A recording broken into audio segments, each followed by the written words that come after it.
Good evening all of you. कैसे हैं आप लोग? आज आपका न्यू सेशन और न्यू टॉपिक मनसबदारी व्यवस्था, जागीरदारी व्यवस्था। मुगलों की मनसबदारी व्यवस्था और जागीरदारी व्यवस्था, इसको पर गंभीरता से चर्चा करेंगे।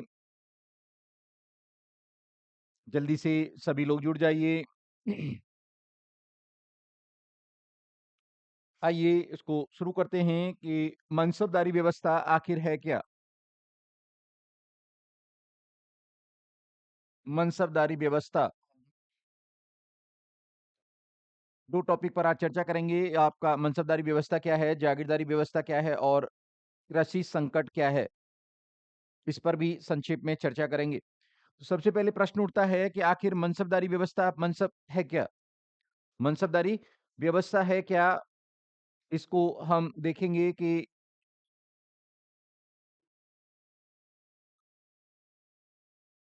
मनसब क्या है? क्या है?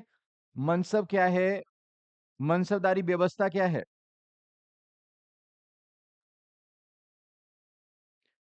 मनसब क्या है? मनसबदारी व्यवस्था क्या है? इस पर चर्चा करेंगे।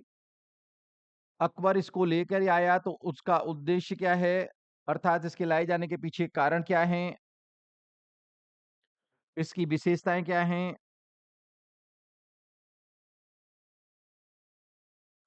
इसकी विशेषताएं क्या हैं, समय समय पर इसमें क्या क्या परिवर्तन हुए। परिवर्तन इन द सेंस अकबर के द्वारा परिवर्तन,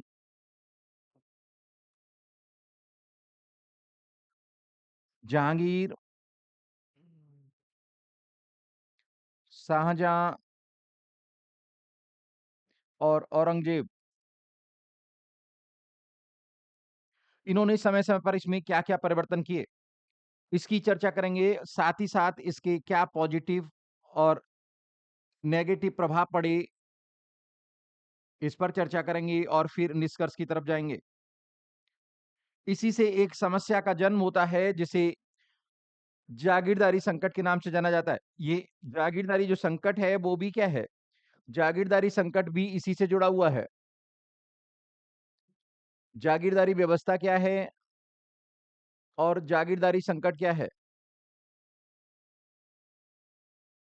जागीरदारी संकट और इसी से जुड़ा हुआ एक छोटा सा टॉपिक रहेगा, उसकी भी चर्चा करेंगे, और वो है कृषि संकट। ठीक है, इनकी सबकी चर्चा करेंगे विधिवत तरीके से। चलिए शुरू करते हैं इसको। इसको शुरू करते हैं। सबसे पहला प्रश्न उठता है कि मनसब क्या है? आखिर मनसब क्या है? मनसब क्या है या मनसब से क्या आशय है? मनसब से क्या आशय है? इसका अर्थ क्या है? मनसब से, मनसब जो है ये अरबी शब्द मनसिब, अरबी शब्द मनसिब से बना है। अरबी शब्द मनसिब से बना है जिसका अर्थ होता है पद, कोई संख्यात्मक रैंक,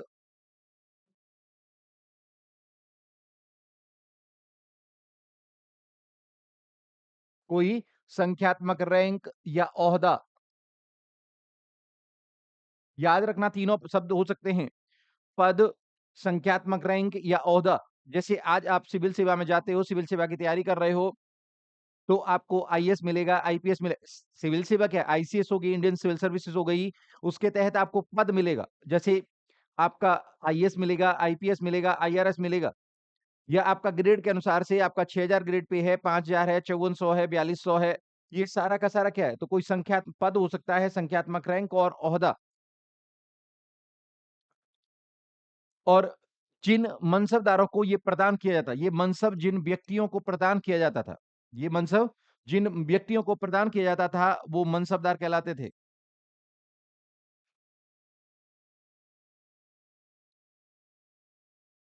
जिन्हें ये मनसब प्रदान किया जाता था, उन्हें वो मनसबदार कहलाते थे। इसकी ये मनसबदारी व्यवस्था मुगल प्रशासनिक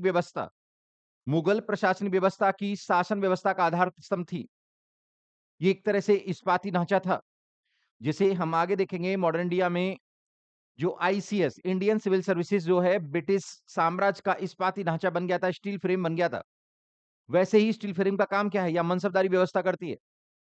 वैसे ही स्टील फ्रेम का काम मनसबदारी व्यवस्था करती है। तो ये क्लियर हुआ कि आखिर मनसब क्या है? मनसब एक अरबी शब्द है जिसका अर्थ मनसिब से बना है, जिसका अर्थ होता है पद, संख्यात्मक रैंक या ओहदा। और जिन व्यक्तियों को ये पद प्रदान किया जाता था, मनसब प्रदान किया जाता था, वो मनसबदार कहलाते थे। वो मनसबदार कहलाते थे और इसमें अमीर, सेना, सैनिक और अन्य लोगों को संगठित करने का प्रयास किया गया था। नेक्स्ट हम मुद्दे पर आएँगे कि अर्थात अकबर इसको लेके आया तो इसका उद्देश्य क्या था? इसको लाने वाला कौन था? मनसबदारी व्यवस्था का संस्थापक कौन था? तो अकबर था। मनसबदारी व्यवस्था का संस्थापक अकबर था और ये 1575 ईस्वी में 1575 मतलब शासन के 19वें वर्ष में अकबर इस मनसबदारी व्यवस्था को लेकर के आता है।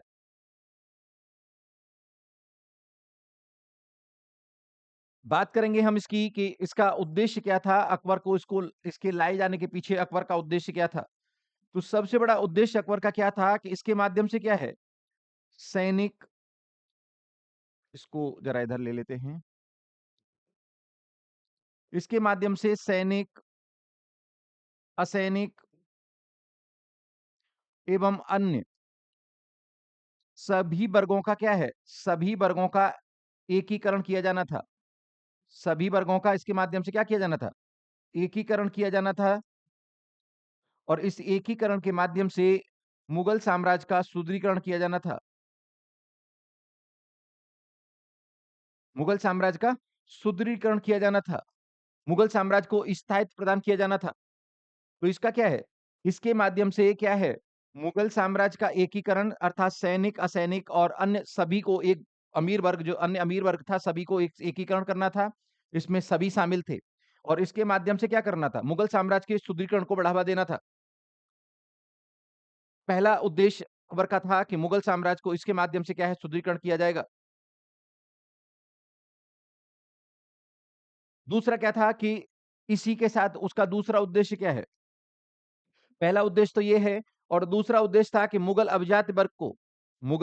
अभिजात वर्ग को प्रशासन में सम्मिलित करके इसके माध्यम से उसकी वफादारी सुनिश्चित करना। दूसरा उद्देश्य क्या है? कि मुगल जो एलीट क्लास है, अभिजात्य वर्ग है, मुगल अभिजात्य वर्ग को इसमें शामिल करके मुगल अभिजात वर्ग को इसमें शामिल करके इसमें सम्मिलित करना था और इनको मुगल अभिजात वर्ग को सम्मिलित करके इनकी वफादारी सुनिश्चित करना इनकी वफादारी सुनिश्चित करना था।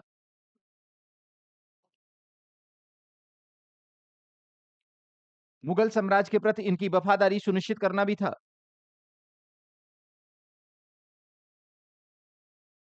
और तीसरा और महत्वपूर्ण उद्देश्य था दूसरा उद्देश्य ये था और तीसरा उद्देश्य था कि सैनिक और असैनिक क्या है? नागरिक एवं सिविल नागरिक एवं सैनिक नागरिक और सैनिक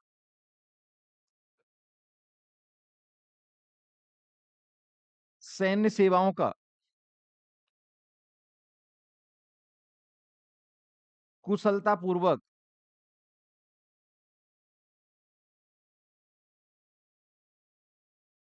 संचालन करना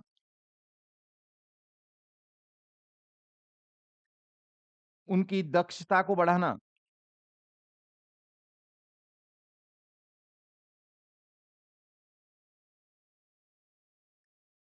इन सभी उद्देश्यों को ध्यान में रख कर के अकबर मनसबदारी व्यवस्था को लेकर के आता है। तो 3 उद्देश्य हैं कि इसके माध्यम से आपके सैनिक, असैनिक और जो अन्य अमीर वर्ग है उसका एकीकरण करना और एकीकरण के माध्यम से मुगल साम्राज्य का सुदृढ़ीकरण करना। दूसरा, मुगल अभिजात वर्ग को इसमें सम्मिलित करके, इस प्रशासन में सम्मिलित करके उसकी वफादारी सुनिश्चित करना। तीसरा, सैनिक और सिविल और अन्य सैन्य सेवाएँ थीं, उनका कुशलतापूर्वक संचालन करना। दक्षता से युक्त नौकरशाही का विकास करना। नेक्स्ट आता है कि इसकी विशेषताएँ क्या-क्या थीं? इसकी विशेषताएँ क्या-क्या थीं? इसकी विशेषताओं की हम बात करेंगे तो मनसब व्यवस्था को जैसे अकबर क्या है 1575 में लेके आया था। पहली हम इसकी विशेषता की बात करें, 1575 में अकबर के द्वारा इसे लाया गया, ठीक है? दूसरा, अबुल फजल अबुल फजल इसकी 66 श्रेणियों की चर्चा करता है। कितनी? 66 श्रेणियों की चर्चा करता है।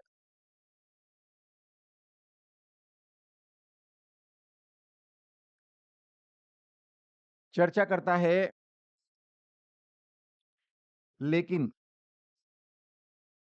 33 श्रेणियों का ही उल्लेख मिलता है।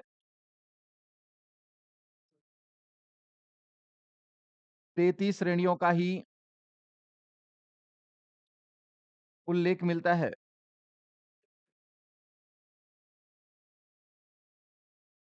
33 श्रेणियों का ही उल्लेख मिलता है। अर्थात ऐसा हो सकता है कि अकबर ने क्या है, अकबर ने इसको याद रखना, ये क्वेश्चन पूछता है बार-बार। अकबर ने इसको 66 श्रेणियों में बाँटा था। अकबर ने इसको 66 श्रेणियों में बाँटा था, लेकिन व्यवहार में क्या है 33 श्रेणियाँ ही लागू की गई होंगी, इसलिए क्या है अबुल फजल 66 श्रेणियों की चर्चा तो करता है, लेकिन जो व्यवहार में उल्लेख मिलता है वो 33 श्रेणियों का ही मिलता है। व्यवहार में जो लागू किया गया वो 33 ही थी। तो सैद्धांतिक तौर पे हम ऐसे मान सकते हैं कि सैद्धांतिक तौर पर इसको 66 श्रेणियों में बाँटा था, लेकिन व्यावहारिक रूप से इसकी 33 श्रेणियाँ ही देखने को मिलती हैं। अकबर ने इसको लागू किया 1575 में, लेकिन 1595-96 में अकबर एक नया सुधार करता है इसमें। अकबर एक सुधार करता है कब? 1595-96 में 1595-96 में एक सुधार करता है। में अकबर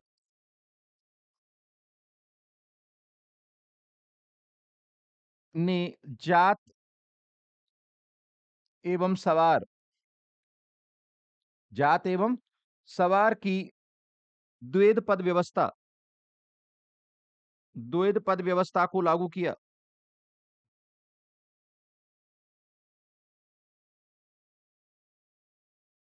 द्वैध पद व्यवस्था को लागू किया।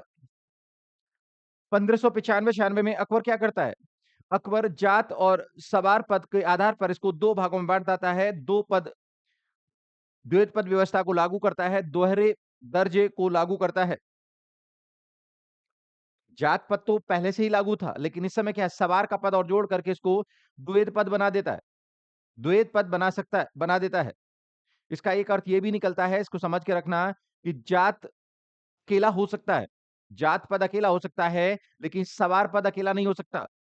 सवार पद जो है वो जात के साथ जुड़ा हुआ है। तो 2 दर्जे बनाता है इसका।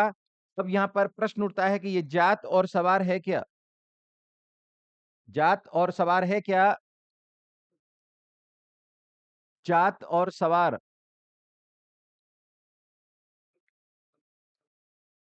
इसको समझ लीजिए। जात पद क्या था?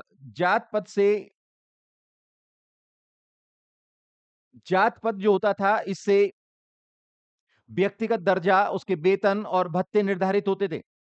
क्या होता था? कोई मनसबदार है, उससे इसका व्यक्तिगत दर्जा,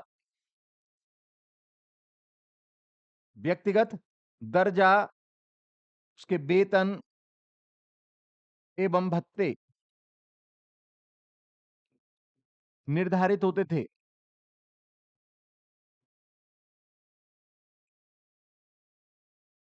वेतन भत्ते निर्धारित होते थे, जैसे कोई एसडीएम है, एसडीएम का क्या है? एसडीएम का पद, इससे व्यक्तिगत दर्जा हो गया, उसके बाद में उसका वेतन और भत्ते। तो ये क्या है? इससे इसका जात पद से ये निर्धारित होता था।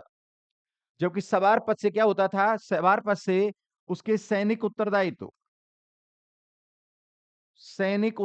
का बोध होता था। सैनिक उत्तरदायित्व का बोध होता था। बोध होता था। अर्थात उसे कितने सैनिक रखने हैं, कितने घुड़सवार रखने हैं, कितने सैनिक उसे रखने हैं, इसका निर्धारण किससे होता था? सवार पद से होता था। उसे कितने पैदल और सैनिक रखने हैं, इसका निर्धारण होता था आपका सवार पद से। और इस आधार पर वो 3 श्रेणियां निर्धारित करता है। इसके आधार पर 3 श्रेणियां निर्धारित करता है। जात और सवार के आधार पर मंसदारों की 3 श्रेणियां निर्धारित करता है। प्रथम श्रेणी, द्वितीय श्रेणी और तृतीय श्रेणी।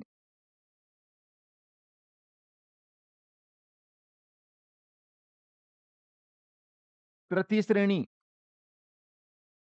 प्रथम श्रेणी क्या होती थी? अगर जात पद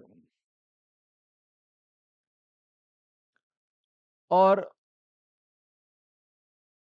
सवार पद अगर बराबर हैं, जैसे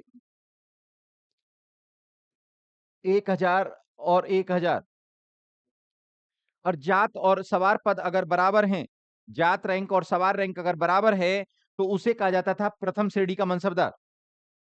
अगर उसका जात पद 1000 का है और सवार पद भी 1000 का है, तो उसे प्रथम श्रेणी का मनसबदार कहा जाता था। जात पद और सवार पद अगर बराबर हैं, जात पद और सवार पर बराबर हैं, अर्थात इसको ऐसे भी देख सकते हो, जात पद बराबर सवार पद। दूसरी श्रेणी का आता था कि सवार पद जो है, सवार पद जात पद से आधे से अधिक हो, आधे से अधिक हो, आधे से अधिक हो, अर्थात सवार पद क्या है? अगर सवार पद 600 है, तो जात पद कितना हो? जात पद उसका 1000, मतलब आधे से अधिक हो। सवार पद अगर उसका 600 है, तो जात पद कितना है उसका? 1000, आधे से अधिक हो, तो वो द्वितीय श्रेणी का मनसबदार होगा। लेकिन तीसरी कंडीशन है कि सवार पद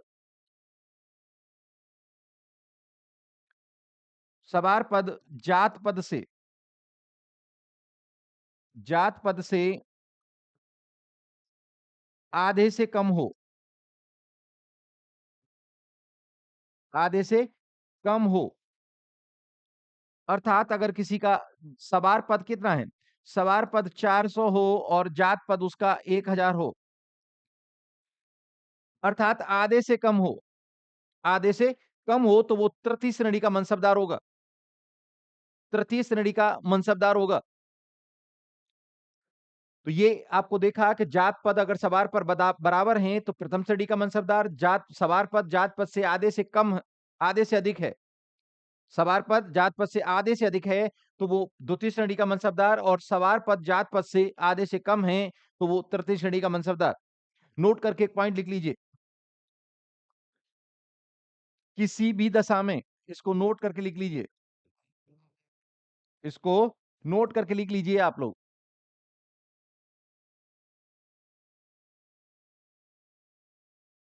किसी भी दशा में, किसी भी दशा में सवार पद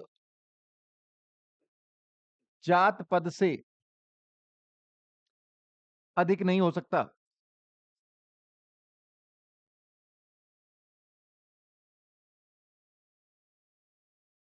जात पद जो सवार पद जो है, वो किसी भी दशा में, किसी भी कंडीशन में जात पद से अधिक नहीं हो सकता था, बराबर हो सकता था, अधिक नहीं हो सकता था। इसको नोट करके लिख लीजिए कि किसी भी कंडीशन में, किसी भी दशा में जात पद जो है वो सवार पद से अधिक नहीं हो सकता था। आगे चल करके अकबर दाह विंसति पद्धति को लेकर के आता है। अकबर ने एक और सुधार किया इसमें, और वो सुधार था दाह विंसति का। आगे चल करके क्या करता है अकबर? अकबर दाह बिनसती,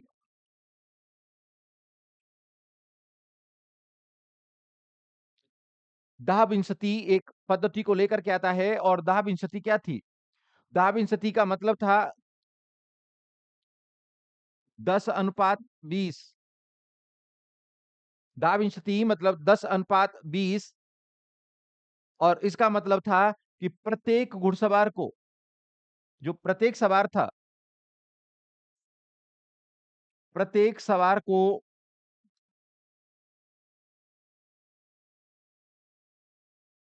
अब 2 घोड़े रखना आवश्यक था।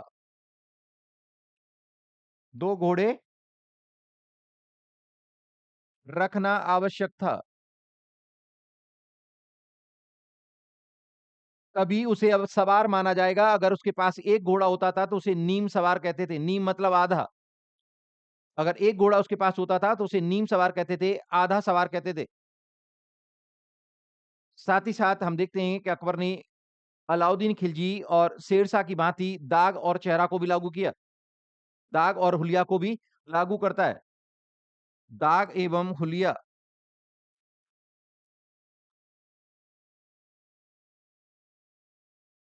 को भी लागू करता है।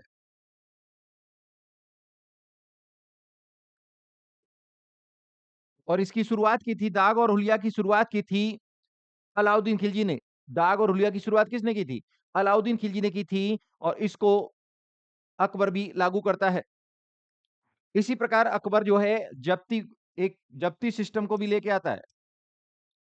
अकबर जब्ती सिस्टम को भी लेके आता है। जब्ती व्यवस्था को भी लागू करता है।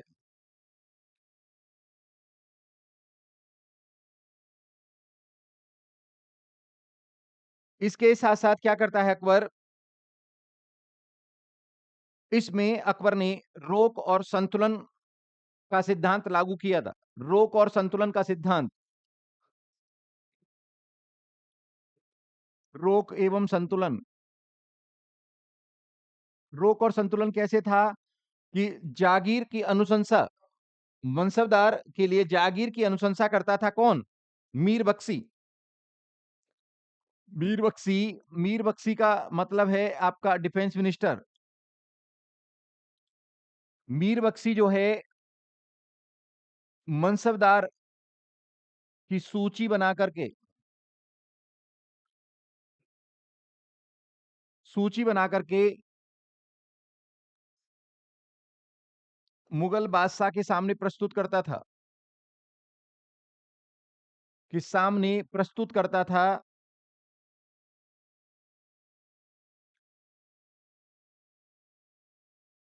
ठीक है, एक बात, ये मीर बख्शी जो है आपका डिफेंस मिनिस्टर, इसको मनसब की सूची बना करके जो है प्रस्तुत कर रहा है किसके सामने?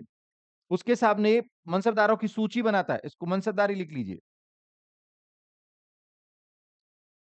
मनसबदारों की सूची बना करके मुगल बादशाह के सामने प्रस्तुत करता है। जबकि मनसब प्रदान करने का काम,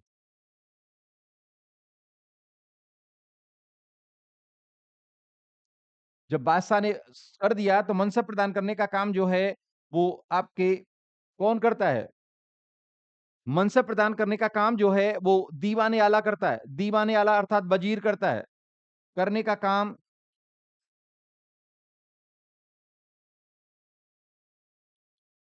कार्य दीवाने आला करता है। दीवान ए आला अर्थात वजीर करता है।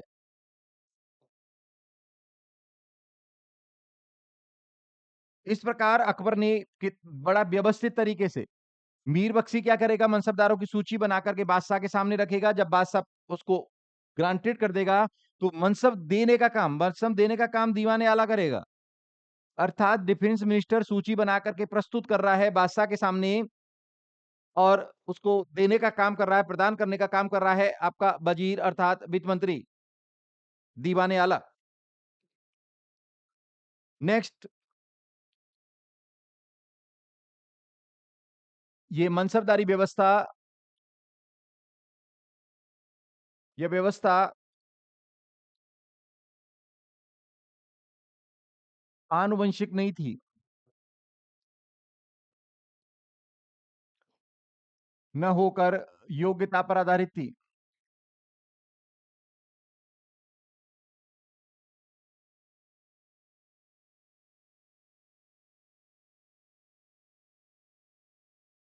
आनुवंशिक या वंशानुगत न होकर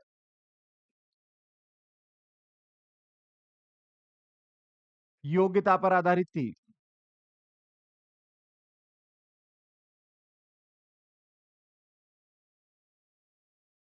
योग्यता पर आधारित थी।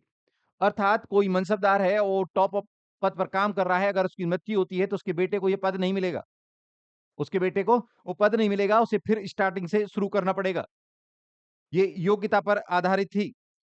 ये योग्यता पर आधारित थी। अकबर के बाद भी इसमें कुछ परिवर्तन लाए जाते हैं। इसके अकबर के बाद भी इसमें कुछ परिवर्तन लाए जाते हैं। उससे पहले एक पॉइंट और आपको डिस्कस करेंगे। जो मनसबदार थे, मनसबदार, इनको जो वेतन मिलता था, वेतन 2 रूपों में मिलता था। एक नकद में मिलता था और दूसरा जागीर के रूप में। एक नकद में और एक जागीर के रूप में। तो जिन मनसबदारों को वेतन नकद के रूप में मिलता था, वो मनसबदार कहलाते थे। वो मनसबदार कहलाते थे, लेकिन जिनको वेतन नकद में मिल रहा है तो वो मनसबदार हैं। लेकिन जिनको वेतन जागीर के रूप में मिलता था, वो जागीरदार भी कहलाते थे। वो जागीरदार कहलाते थे। अब यहां प्रश्न उठता है कि प्रत्येक जागीरदार तो मनसबदार था। प्रत्येक जागीरदार जिसको वेतन जागीर के रूप में मिल रहा है, अर्थात प्रत्येक जागीरदार मनसबदार था, लेकिन प्रत्येक मनसबदार जागीरदार नहीं था। कि जिनको नगद में वेतन मिलता था, उनको जागीरदार नहीं कहलाते थे। प्रत्येक मनसबदार जो था, प्रत्येक जागीरदार तो मनसबदार था, लेकिन प्रत्येक मनसबदार जागीरदार नहीं था। इसको ध्यान से सुनिए कि प्रत्येक जागीरदार तो मनसबदार था, ठीक है? जिनको वेतन जागीर के रूप में मिल रहा था मनसबदारों को, लेकिन प्रत्येक मनसबदार जो था, वो जागीरदार नहीं था। इसको याद रखना है, इससे क्वेश्चन पूछता है कभी-कभी। तो प्रत्येक मनसबदार जो था, वो जागीरदार नहीं था, जबकि ये जागीरदार था। मनसबदार जागीरदार जो था, वो मनसबदार था। दोबारा ध्यान से सुनिए इसको। प्रत्येक जागीरदार मनसबदार था, लेकिन प्रत्येक मनसबदार जागीरदार नहीं था। इसी प्रकार जो जागीरें प्रदान की जाती थीं, उसके बारे में अभी आगे से एक छोटा-सा टॉपिक है, वहां पर चर्चा करेंगे, इसको लेंगे। प्रत्येक जो सवार होता था, प्रत्येक सवार को ₹20 प्रतिमाह, प्रत्येक सवार को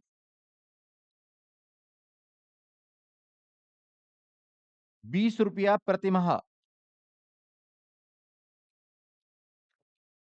अर्थात ₹240 प्रतिवर्ष वेतन मिलता था। ये मिनिमम मजदूरी थी। इतना मजदूरी, जो मिनिमम वेज मजदूरी आज है वर्तमान में देखती है सरकार जो है, वो क्या है? ये मिनिमम था, इतना मिले, इतना तो मिलेगा ही मिलेगा। जो स्टार्टिंग करेगा उसे इतना वेतन मिलेगा। ₹20 प्रति माह या ₹240 प्रति वर्ष। इतना वेतन मिलता ही मिलता था। इतना वेतन मिलता ही मिलता था। शाहजहां सॉरी, अकबर की मृत्यु के बाद में जहांगीर के द्वारा भी इसमें कुछ परिवर्तन लाए गए, उसकी भी चर्चा करना जरूरी है। नेक्स्ट हेडिंग डालिए, अकबर के बाद लाए गए परिवर्तन।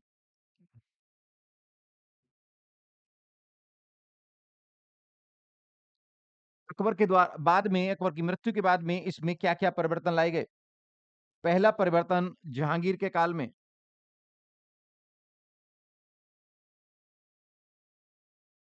जहांगीर के काल में इसमें क्या-क्या परिवर्तन लाया गया? जहांगीर के काल में क्या-क्या परिवर्तन लाया गया? तो जहांगीर के काल में एक महत्वपूर्ण परिवर्तन आता है और वो था, जहांगीर ने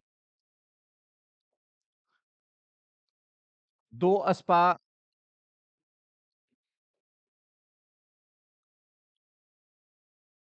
2 अस्पा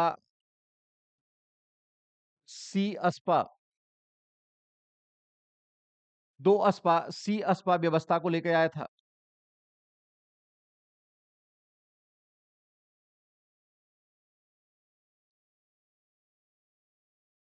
जहांगीर क्या है? जहांगीर ने 2 अस्पा सी अस्पा व्यवस्था को लागू किया। जहांगीर ने 2 अस्पा सी अस्पा व्यवस्था को लागू किया, जिसके तहत जात पद बढ़ाए बिना ही सवारों की संख्या में वृद्धि कर दी गई थी। जात पद बढ़ाए बिना ही सवारों की संख्या में वृद्धि कर दी गई थी। इसको कहा गया 2 अस्पा सी अस्पा व्यवस्था। इसको कहा गया 2 अस्पा सी अस्पा व्यवस्था। नेक्स्ट जो है एक और जहांगीर ने यह परिवर्तन किया, उसके बाद में शाहजहां भी एक परिवर्तन करता है। शाहजहां शाहजहां के काल में भी एक महत्वपूर्ण परिवर्तन होता है और शाहजहां देखता है कि जो मनसबदार हैं, मनसबदारों का जितना निर्धारित सवार हैं, घुड़सवार उनको रखने होते हैं, उतने नहीं रखते हैं। अर्थात ये करप्शन था। ये करप्शन था कि जितने घुड़सवार उनको रखनी चाहिए, वो उतना नहीं रखते थे। शाहजहां ने इसका पता लगवाया और पता लगवा करके देखा उसने कि जितने कम उन्होंने सवार घुड़सवार कम रख रखे थे। किसी मनसबदार ने अपने जात पद और सवार पद के अनुसार अगर जितने कम सवार उन्होंने रख रखे थे, घुड़सवार रख रखे थे, पैदल सैनिक कम रख रखे थे, उसके अकॉर्डिंग उसका वेतन काट दिया गया। उसका उसी के अकॉर्डिंग वेतन काट दिया गया। अर्थात शाहजहां ने देखा था कि जितना मनसबदारों को सवार रखने चाहिए तो उतने रखते ही नहीं थे वो। तो इस भ्रष्टाचार को रोकने के लिए उसने एक नई व्यवस्था लेकर के आया और वो व्यवस्था थी महाना पद्धति। महाना पद्धति या इसी को कहते हैं मासिक स्केल पद्धति। अब शाहजहां ने क्या किया? शाहजहां ने आदेश जारी किया, फरमान जारी किया कि जितने मनसबदारों ने सवार पद कम रखे हुए हैं, उतना ही उनका वेतन काट दिया जाए और उसी के आधार पर उसने निर्धारित किया कि 10 महीने, 8 महीने, 6 महीने, 4 महीने, ठीक है? इस प्रकार से मनसबदारों को वेतन दिया जाए। इसी के आधार पर उसने जागीरों का आवंटन शुरू किया और इनको नाम दिया गया, जैसे नाम दिया गया 10 मासा। इसको नाम दिया 10 मासा जागीर, इसको 8 मासा, इसको 6 मासा और इसको 4 मासा। 4 मासा मतलब 4 माह। तो उसी हिसाब से इसके वेतन का निर्धारण शुरू किया, मासिक स्केल पर वेतन देना शुरू किया। इसी को महानामा पद्धति का नाम से जाना जाता है या मासिक स्केल पद्धति के नाम से जाना जाता है। महानामा पद्धति या मासिक स्केल पर वेतन की शुरुआत करता है शाहजहां। इसमें महत्वपूर्ण परिवर्तन करता है आपका औरंगजेब। औरंगजेब इसमें एक महत्वपूर्ण परिवर्तन क्या कर रहा है?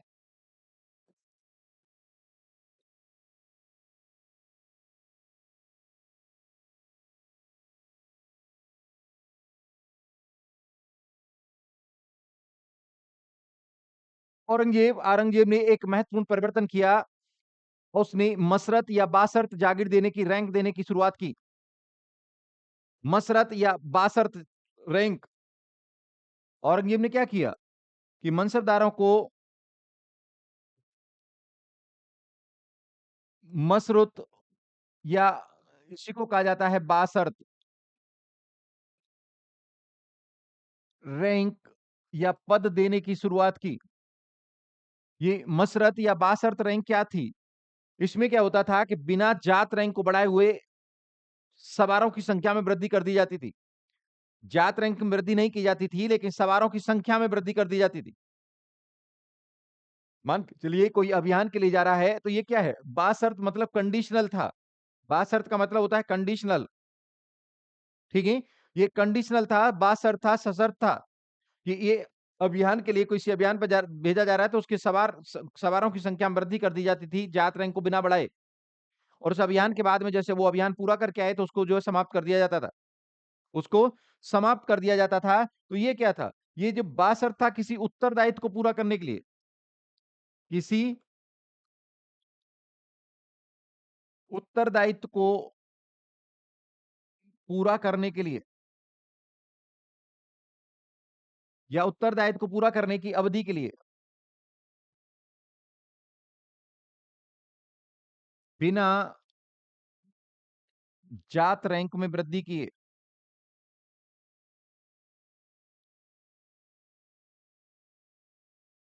वृद्धि किए सवारों की संख्या बढ़ा दी जाती थी। सवारों की संख्या में वृद्धि कर दी जाती थी।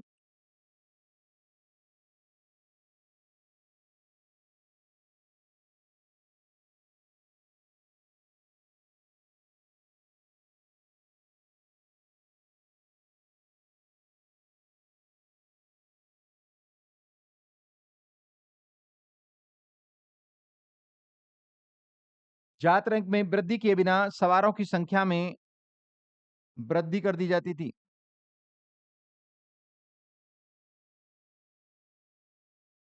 और जब वो उत्तरदायित्व पूरा हो जाता था, तो उस उत्तरदायित्व के पूरा होने के बाद में उसको समाप्त कर दिया जाता था। तो ये मसरत जागीर या सशर्त जागीर जो रैंक देने की जो शुरुआत थी, वो शुरुआत करता है आपका औरंगजेब। वो शुरुआत करता है औरंगजेब। तो ये 3 कुछ परिवर्तन थे जो जहांगीर के द्वारा सीएसपा 2 अस्पा सीएसपा व्यवस्था को लाना, शाहजहाँ के द्वारा महानामा पद्धति को लेकर के आना, मासिक स्केल पर वेतन की शुरुआत करना, औरंगजेब के द्वारा आपका मसरत या बासठ जागीर को प्रदान किया करना। औरंगजेब के द्वारा मासर्त या बासर्त रैंक प्रदान करना, जैसे किसी युद्ध अभियान के लिए जाना है, किसी अभियान के लिए जाना है। मनसबदारी व्यवस्था से जुड़ी हुई एक और व्यवस्था थी जिसकी भी चर्चा यहां संक्षेप में करेंगे, और वो है आपकी जागीरदारी व्यवस्था। वो है आपकी जागीरदारी व्यवस्था। तो नेक्स्ट हेडिंग डालिए जागीरदारी व्यवस्था।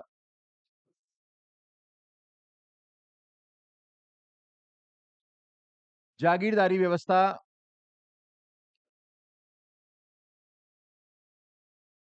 जागीरदारी व्यवस्था क्या थी? जो ये जागीरदारी व्यवस्था भी क्या है? मनसबदारी व्यवस्था से जुड़ी हुई व्यवस्था थी। ये भी क्या है?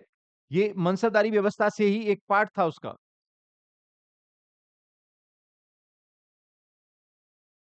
यह मनसबदारी व्यवस्था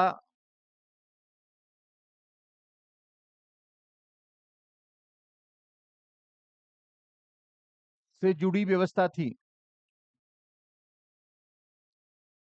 ये मनसबदारी व्यवस्था से ही जुड़ी व्यवस्था थी।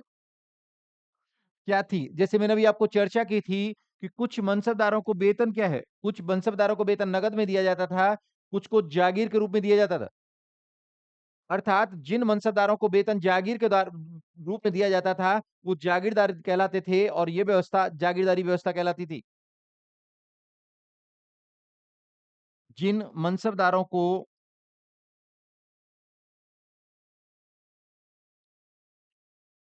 वेतन जागीर के रूप में प्रदान किया जाता था,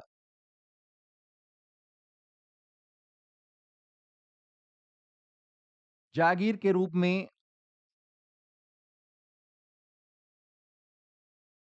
प्रदान किया जाता था, जागीर के रूप में प्रदान किया जाता था, वे जागीरदार कहलाते थे। वे जागीरदार कहलाते थे।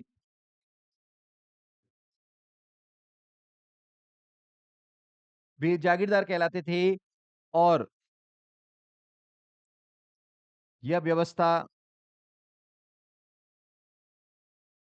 जागीरदारी व्यवस्था, और इस व्यवस्था को क्या कहते थे?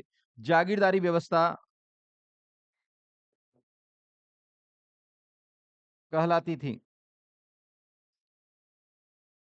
तो जिनको वेतन नगद में न मिल करके जागीर के रूप में मिल रहा था, वो क्या है? वो जागीरदार कहलाते थे और वो व्यवस्था जागीरदारी व्यवस्था कहलाती थी। वो व्यवस्था क्या कहलाती थी? जागीरदारी व्यवस्था कहलाती थी। इसके लिए क्या किया जाता था? इसके लिए किसी भी मनसबदार का मान के चलिए कि 3000 जात और 3000 सवार का उसका रैंक है। तो उसको क्या कर दिया जाता था कि 3000 जिसकी एक अनुमानित भूखंड होता था। जागीर क्या होता था? भूखंड होता था, जैसे इक्ता व्यवस्था में हम देखते थे, इक्ता व्यवस्था क्या है? इक्ता भी क्या था? एक भूखंड था। एक पीस ऑफ लैंड था, एक भूखंड था, उसको उसके बदले में अनुमानित उसकी आय देख करके उसको वहां सौंप दिया जाता था। तो जागीर भी क्या होती थी? जागीर भी एक भूखंड होती थी जो मनसबदार के, जैसे मान के चलिए कि 3000 किसी का रैंक जात रैंक है, 3000 सवार रैंक है, उसके अकॉर्डिंग एक भूमि का टुकड़ा जिसकी आय लगभग जो है, जिसकी जमादामी मतलब उसका जो आइडिया निकालते थे, जमादामी लगभग 3000 हो, उसको वो दे दिया जाता था। उसे वो दे दिया जाता था। और वहां पर क्या है, वो उसको वो वहां अधिकार दिया जाता था, वहां पर वो जाएगा और 3000 की आय का लगभग उस पर वो शासन करेगा। लेकिन वहाँ से जो राजस्व वसूली का काम होता था, वो राजस्व वसूली का काम जागीरदार नहीं करता था।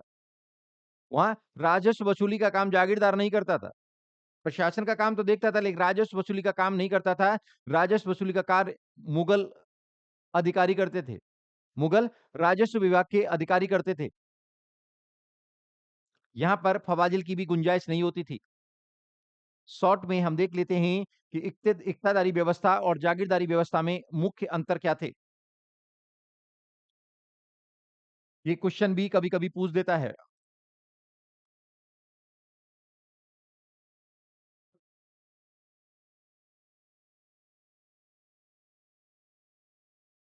इक्तेदारी व्यवस्था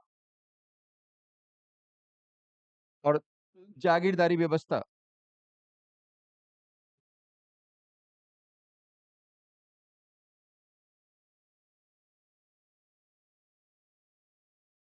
इक्तेदारी व्यवस्था की बात करते हैं तो इक्तेदारी व्यवस्था क्या है? सल्तनत काल में लागू थी।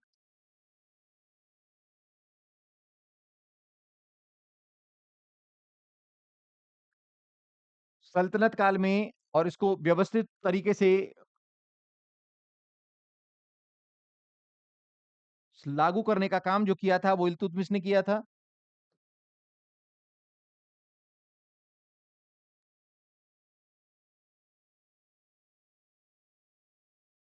ये सल्तनत काल में लागू थी। इसको संस्थापक कौन था इसका?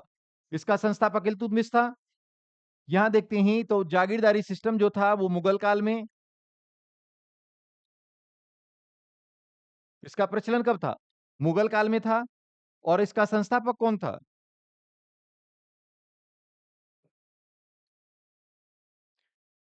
जागीरदारी व्यवस्था को शुरुआत करने का श्रेय दिया जाता है अकबर को। मनसबदारी और जागीरदारी व्यवस्था की व्यवस्थित शुरुआत करने का श्रेय किसको दिया जाता है? अकबर को दिया जाता है। नेक्स्ट हम बात करते हैं कि जो इक्तेदारी व्यवस्था थी, इक्ता भी क्या था? इक्ता भी एक भूखंड था। इक्ता भी क्या होता था? एक भूखंड होता था। और जागीर भी क्या है? एक भूखंड होता था। लेकिन अंतर क्या था? अंतर क्या था इस दोनों में, इक्तेदारी व्यवस्था में और जागीरदारी व्यवस्था में? ये दोनों हैं तो भूखंड ही। इसमें क्या था, जो इक्तेदार होता था, इस भूमि पर जो इक्तेदार होता था, जिसको ये इक्ता दिया जाता था, ये भूखंड दिया जाता था, उसे वहां पर क्या है? सैनिक, प्रशासनिक एवं राजस्व, तीनों अधिकार दिए जाते थे। उसे सैनिक अधिकार भी था, उसे प्रशासन का अधिकार भी था और राजस्व का अधिकार भी था। लेकिन यहां पर क्या था? यहां पर उसे प्रशासनिक अधिकार था, उसे राजस्व का अधिकार भी, सैनिक अधिकार भी था, लेकिन राजस्व संबंधी अधिकार नहीं था उसे। अर्थात राजस्व वसूली का कार्य जो है, जैसे इक्ता व्यवस्था में इक्तेदार स्वयं करवाता था, लेकिन यहाँ पर राजस्व वसूली का कार्य कौन है? यहाँ पर राजस्व वसूली का कार्य मुगल अधिकारी करते थे। मुगल राजस्व विभाग के अधिकारी करते थे। इसको ये अधिकार नहीं था। उसको ये अधिकार नहीं था। एक तो अंतर ये था इसमें। एक अंतर इसमें क्या था कि इसमें राजस्व जो वसूली का कार्य होता था, राजस्व वसूली का कार्य जो होता था, मुगल अधिकारी करते थे, एक बात। दूसरी बात क्या थी इसमें, कि इसमें क्या होता था, इसमें जो इक्तेदारी व्यवस्था थी, इक्तेदारी व्यवस्था में एक अनुमानित दे दिया जाता था कि आप जाइए और ये क्षेत्र आपको दिया जाता है, ये इक्ता आपको दिया जाता है।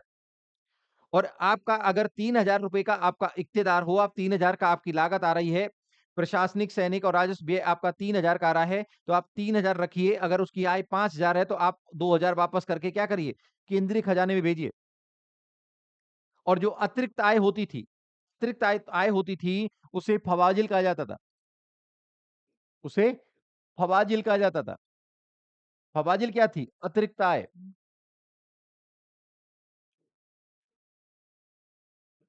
अतिरिक्त आय अर्थात इक्तेदार को 5000 का अगर उसका खर्चा था और आय हुई वहाँ से 7000 की, तो जो 2000 अतिरिक्त आय हुई, ये 2000 जो अतिरिक्त आय थी जिसे फवाजिल कहा जाता था, इसे इक्तेदार को केंद्रीय खजाने में भेजना होता था। इसे केंद्रीय खजाने में भेजना होता था।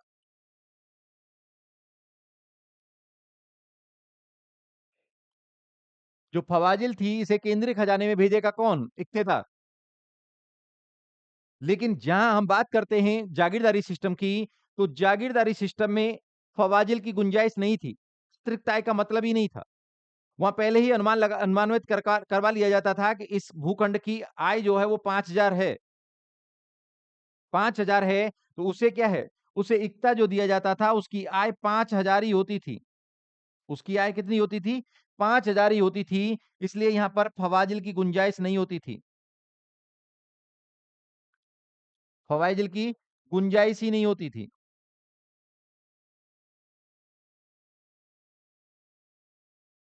गुंजाइश ही नहीं होती थी। तो ये मुख्य अंतर क्या है? भई आप इसको देखिए तुलनात्मक रूप से इक्तदारी व्यवस्था सल्तनत काल में इसका प्रचलन शुरू हुआ, इसको व्यवस्थित रूप से लागू करने का श्रेय इल्तुतमिश को जाता है। ये जागीरदारी व्यवस्था जो है, ये मुगल काल में शुरू होती है, उसको शुरू करने का श्रेय अकबर को जाता है। ये भी भूखंड था, ये भी भूखंड था, लेकिन यहाँ पर सैनिक प्रशासनिक अधिकार, राजस्व अधिकार संबंधी तीनों अधिकार जो है इक्तेदार को होते थे। लेकिन यहाँ पर क्या है, प्रशासन देखभाल करना यहाँ पर जागीरदार का काम था, उसका सैनिक संचालन करना भी और सैनिक उपलब्ध कराना भी सम्राट को इसका उत्तरदायित्व था। लेकिन राजस्व का जो कार्य था, राजस्व वसूली का जो कार्य था, वो मुगल अधिकारी करते थे। जबकि यहाँ पर क्या है, यहाँ पर इक्तेदार खुद ही करवाता था। दूसरा क्या था कि इसमें जितनी इक्तेदारी व्यवस्था में क्या था कि उसको एक इक्ता दे दिया गया और उसकी अगर अतिरिक्त आय होती है, तो जो अतिरिक्त आय जिसको फवाजिल कहा जाता था, उस फवाजिल को केंद्रीय खजाने में भेजना बहुत आवश्यक था। ठीक है? लेकिन यहाँ पर क्या है, यहाँ पर जितना उसका वेतन बनता था, उतना जितने का वो जागीरदार था, मनसबदार था, उतना ही उसे दिया जाता था। अतिरिक्त आय की यहाँ पर संभावना ही नहीं थी। यहाँ पर अतिरिक्त आय की या फवाजिल की कोई गुंजाइश नहीं थी। दोनों में यही मुख्य अंतर है। दोनों में यही मुख्य अंतर है, इक्तेदारी व्यवस्था में और जागीरदारी व्यवस्था में। इक्तेदारी जागीरदारी व्यवस्था की जहाँ तक बात करते हैं, तो बहुत प्रकार की जागीरें थीं। इसको देख लेते हैं जागीरों के प्रकार।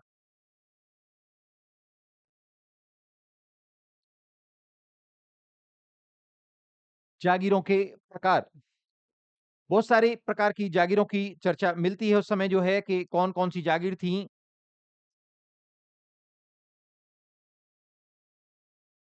एक हम बात करेंगे तो जागीर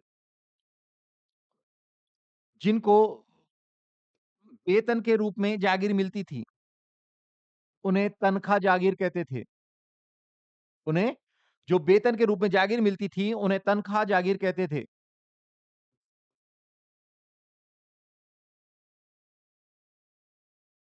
जो वेतन के रूप में जागीर मिलती थी, उन्हें तनख्वाही जागीर कहते थे। राजपूतों को, विशेष करके राजपूतों को उनका खुद का क्षेत्र ही जो है उन्हें जागीर के रूप में दे दिया जाता था। उन्हें वतन जागीर कहते थे। उनके क्षेत्र में ही, उनके वतन में ही उन्हें जागीर दे दी जाती थी, उन्हें वतन जागीर कहा जाता था। इसी प्रकार की एक जागीर जो है वो थी अल तमगा जागीर। अल तमग्गा या अल तमगा जागीर, कुछ जागीरें ऐसी थी जिनसे आसानी से राजस्व वसूल हो जाता था, जिनसे आसानी से राजस्व वसूल हो जाता था, उन्हें सैर-खेल जागीर कहते थे। उन्हें सैर-खेल जागीर कहते थे।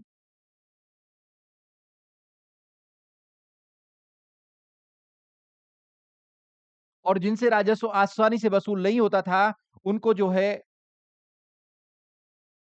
जहाँ सैन्य अभियान करने पड़ते थे, जहाँ पर झगड़ा करना पड़ता था, उसे जागीर-ए-जोर तलब कहते थे। जागीर-ए-जोर तलब या जोर तलब जागीर, यहाँ पर जिससे आसानी से राजस्व वसूल नहीं होता था, जिनसे आसानी से राजस्व वसूल नहीं होता था। एक मैंने बताया था कि अक औरंगज़ेब के समय में मसरत जागीर क्या है? मसरत जागीर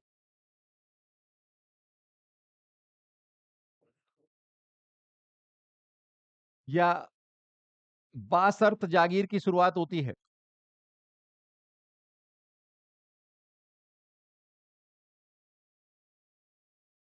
बासर्त जागीर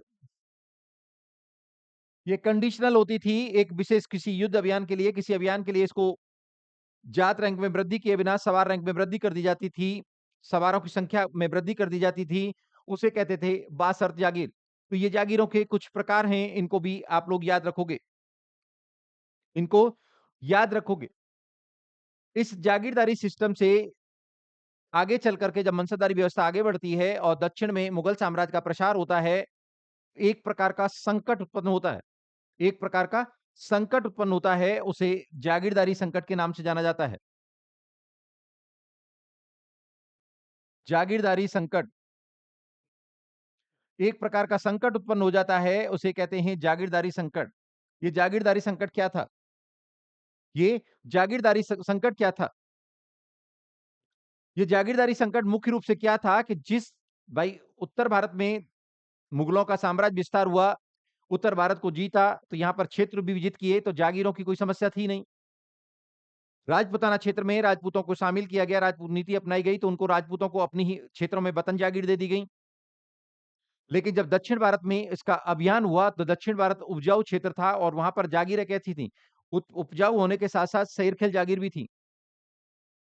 अब यहाँ पर एक समस्या पैदा होने लगती है कि जिस तेज़ी से मनसबदारों की संख्या या जागीरदारों की संख्या में वृद्धि हुई, उस प्रकार से जागीरों में वृद्धि नहीं हुई और उससे एक संकट उत्पन्न हुआ, उसे जागीरदारी सिस्टम के नाम से जाना जाता है। ज सॉरी जागीरदारी संकट के नाम से जाना जाता है। तो इसका मुख्य कारण क्या था? इसका मुख्य कारण था कि रफ्तार से जिस रफ्तार से जागीरदारों या जिस रफ्तार से मनसबदारों या जागीरदारों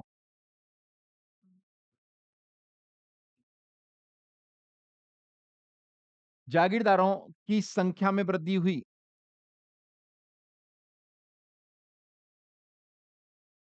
संख्या में वृद्धि हुई, उस रफ्तार से उस रफ्तार से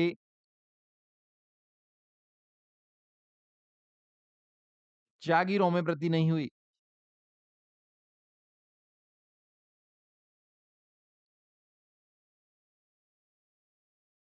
नहीं हुई और इससे एक संकट ने जन्म लिया या इससे एक संकट उत्पन्न हुआ जिसे जिसे जागीरदारी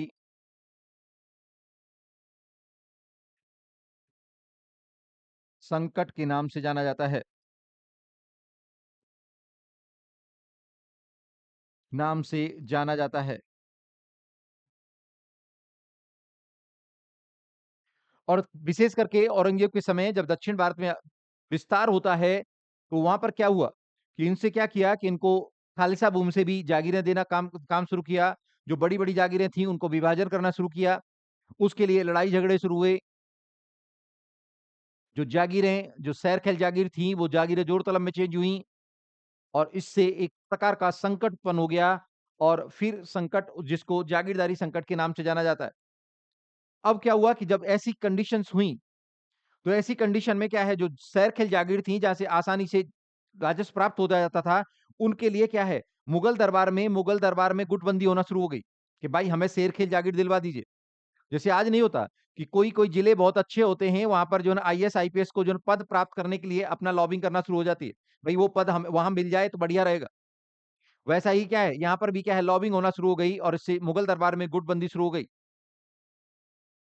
और इससे मुगल साम्राज्य का जो ढाँचा था वो चरमराने लगा। दूसरा क्या हुआ कि जैसे शाहजहाँ के समय हमने बताया कि वहाँ पर जो है कि सवार जो थे वो वहाँ पर उनको रखना मेंटेन करना ही पॉसिबल नहीं था। ऊपर से क्या हुआ कि शाहजहाँ ने उनके वेतन में कटौती कर दी। किसी को 4 माह का वेतन दिया गया, किसी को 6 माह का, किसी को 8 माह का, किसी को 10 माह का। स्पष्ट उसने फरमान जारी किया था कि किसी को 12 माह का जागीर नहीं दिया जाए, अर्थात ऐसी जागीर न दी जाए जिससे 12 माह का वेतन मिल सके। अब उनके लिए जो मनसबदार थे, जागीरदार थे, उनको सैनिक सवार रखना पॉसिबल नहीं था। इससे उनकी सैन्य क्षमता प्रभावित हुई। दूसरी तरफ जमींदार जो उत्तरवर्ती काल में हम देखते हैं जब औरंगज़ेब के बाद में जो है जब विद्रोह दक्षिण में वो फँस जाता है, जमींदार अपनी शक्ति बढ़ाने लगते हैं और वहाँ से राजस्व वसूल करना मुश्किल हो गया। वो जागीरें जो थीं, वो जागीरें जोर तलब में चेंज होने लगीं। इन सब का प्रभाव जो निकला जो है, वो दरबारी गुटबंदी और सैन्य सेवा का प्रतिकूल रूप से प्रभावित होना। वही सैन्य ढाँचा जो मुगल साम्राज्य का इस्पाती ढाँचा था, जिसने मुगल साम्राज्य के साम्राज्य विस्तार में एक अहम भूमिका निभाई थी। अंत में आते-आते 90% खर्चा उस सेना पर होने लगा, उस मनसबदारी व्यवस्था पर होने लगा। यही संकट जो है मौर्य काल में भी सामने आया था। यही संकट मौर्य काल में भी सामने आया था। यही संकट आपके विजयनगर में नायंकर व्यवस्था में सामने आया था। जब राजस्व का 90% सेना पर खर्च होने लगेगा, तो बाकी काम कैसे होंगे? अर्थात जो इस्पाती ढाँचा जिसने राज्य को साम्राज्य में तब्दील कर दिया, जब अकबर जैसे शासक भूमिका निभा रहे थे और इसी ने अंत में आकर के इसके पतन का मार्ग प्रशस्त कर दिया, जबकि उसके उत्तराधिकारी भूमिका निभा रहे थे। ये थी आपकी मनसबदारी व्यवस्था, जागीरदारी व्यवस्था और जागीरदारी संकट। इसी से एक छोटा-सा टर्म है और वो है कृषि संकट, कि इसी से एक और संकट जन्म लेता है, वो है आपका कृषि संकट। इसकी भी थोड़ी-सी चर्चा करना ज़रूरी है। 1963 में अलीगढ़ मुस्लिम विश्वविद्यालय के एक व्याख्याता प्रोफ़ेसर इरफ़ान हबीब ने ये कृषि संकट की अवधारणा दी है। एक छोटा-सा टॉपिक है कृषि संकट। कृषि संकट की हम बात करते हैं, कृषि संकट क्या था? कि कृषि संकट यो था कि जो जब जागीरें दी गईं, जो मंसीदारों को जो जागीर दी जाती थी, ये जागीर जो दी जाती थी, ये क्या है? ये क्या है ट्रांसफरेबल थी, ये आनुवंशिक नहीं थी। आनुवंशिक नहीं थी, मनसबदारों का क्या होता था? स्थानांतरण होता था,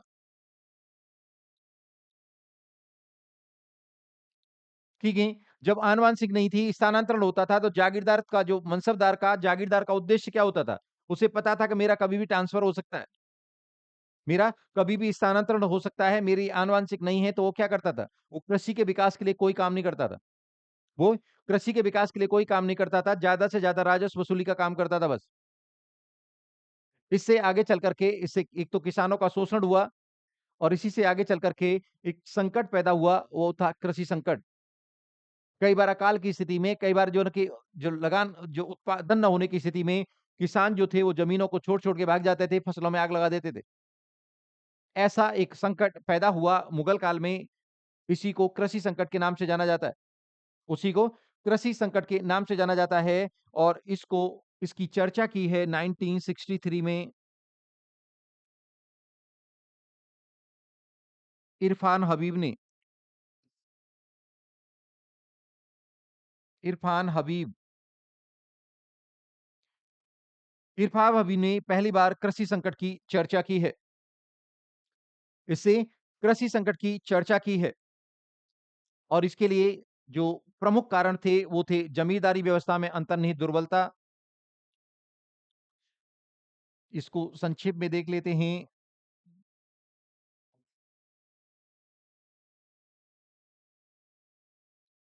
कृषि संकट के कारण कृषि संकट का सबसे बड़ा कारण था जागीरदारी व्यवस्था में अंतर्निहित दुर्बलता।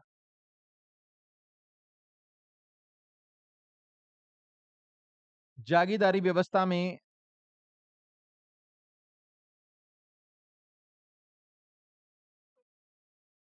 अंतर्निहित दुर्बलता।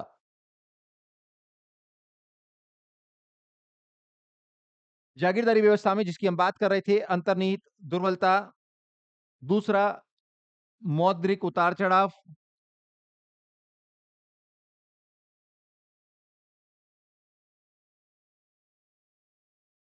कुछ इतिहासकारों का मानना है कि इस समय उत्तर-पश्चिम से व्यापार वाणिज्य होता है, चांदी का आगमन होता है, उससे मुद्रास्फीति की स्थिति उत्पन्न होती है और उससे कृषकों को समस्या होती है।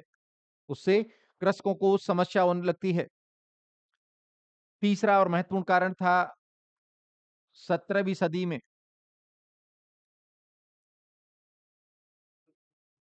17वीं सदी में बार-बार पड़ने वाले अकाल, बार-बार पड़ने वाले अकाल।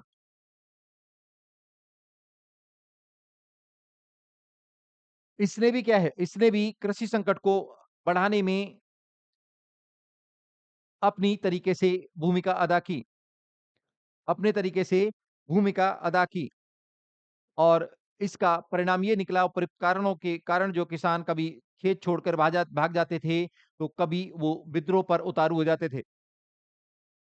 कभी वो खेत छोड़ कर के भाग जाते थे, तो कभी-कभी विद्रोह पर उतारू हो जाते थे और जमींदारों के साथ मिलकर के जो है, वो विद्रोह में शामिल हो जाते थे। इससे इसी संकट को कृषि संकट के नाम से जाना जाता है। इसे कृषि संकट के नाम से जाना जाता है। ये है आपका मनसबदारी व्यवस्था, जागीरदारी व्यवस्था और आपकी कृषि संकट। एक टर्म है कभी-कभी पूछ लेता है महल-ए-पैबाकी।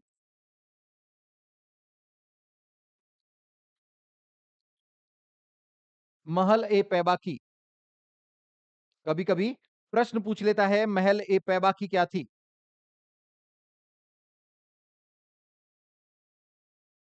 महल-ए-पैबाकी वो भूमि होती थी जो जागीरें आवंटित करने के लिए सुरक्षित रखी जाती थी। वह भूमि जो जागीर आवंटित करने के लिए मनसबदारों को जागीर आवंटित करने के लिए जो भूमि सुरक्षित रखी जाती थी, उसे महल-ए-पैबाकी के नाम से जाना जाता है। उसे महल-ए-पैबाकी के नाम से जाना जाता है। खालसा भूमि जानते ही हो।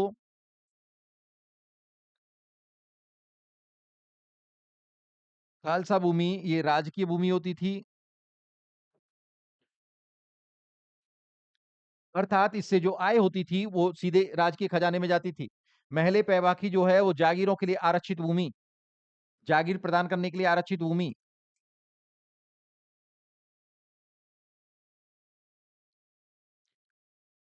के लिए आरक्षित भूमि,